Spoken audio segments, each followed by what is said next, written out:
మత్తయి సువార్త 8వ అధ్యాయము 23వ వచనంలో మనము ఒక సంఘటన అనేది ఇక్కడ చూడొచ్చండి.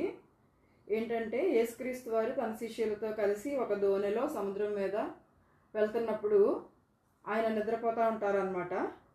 అయితే సముద్రం మీద ఒక తుఫాన్ అనేది వచ్చినప్పుడు శిష్యులందరూ కూడా చాలా భయపడిపోయి యేసుక్రీస్తు వారు నిద్రిస్తూ ఉన్నప్పుడు ప్రభువా, మరి మేము నశించిపోతున్నాము, మమ్మల్ని రక్షించు అని చెప్పి యేసుక్రీస్తు వారిని వారు నిద్ర లేపుతారనమాట.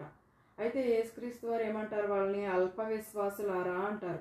ఎందుకంటే ఆయనతో పాటు ఉన్నవారు వీరందరూ కూడా ఆయన చేసిన అద్భుత కార్యాలు, ఆశ్చర్య కార్యాలు, సూచక క్రియలు, తర్వాత ఎంతోమంది వ్యాధిగ్రస్తుల్ని స్వస్థపరచటం, రోగుల్ని స్వస్థపరచటం, మరి వేదనలో ఉన్నవారిని విడిపించటం, అదేవిధంగా దెయ్యాలు పట్టిన వారిని బాగు చేయడం, ఈ స్వస్థతలు ఇవన్నీ కూడా యేసుక్రీస్తు వారు చేసినప్పుడు వీరందరూ కూడా చూచిన వారే.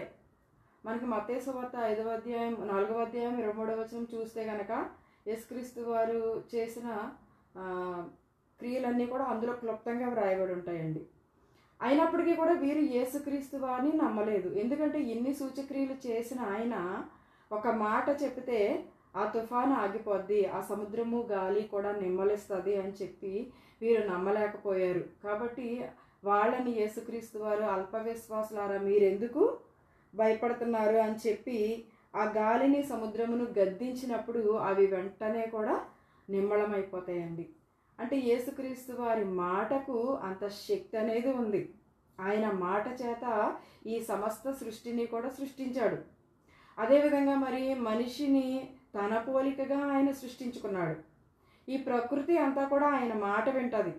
అయితే ఆయన పోలికగా పుట్టిన మనము ఎంతవరకు ఆయన మాట మనం వింటున్నాం? ఆయన మాటలో చాలా శక్తి ఉంది కదా, మరి ఆ శక్తిని మనం గ్రహించాలి కదా. ఆయన మాటకు, ఆయన ఆజ్ఞలకు మనం లోబడినప్పుడు ఆయన మన జీవితాలను ఎంత ఆశీర్వాదకరంగా మారుస్తాడో అన్నది మనం ఆలోచించుకోవాలి కదా.